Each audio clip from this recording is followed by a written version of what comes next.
Hello everyone, কেমন আছেন? আশা করি আপনারা সবাই ভালো আছেন।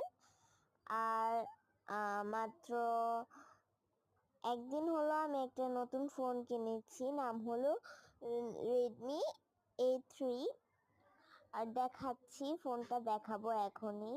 এই যে ফোনটা দেখেন, ক্যামেরা কোয়ালিটিটা অনেক সুন্দর।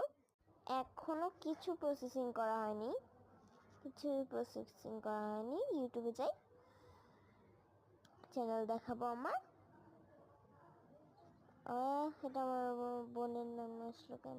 এই যে এই চ্যানেল নামও সাবিকুন নাহার 8679 রেখেছি, কোনোই ভিডিও করিনি। আর আশা করি এই চ্যানেলটা আপনারা সাবস্ক্রাইব করবেন, এই চ্যানেলটা সাবস্ক্রাইব করে দিবেন, ঠিক আছে, যাতে আমি আরো আগে যেতে পারি। আজকের জন্য কি, বাই বাই, আল্লাহ হাফেজ।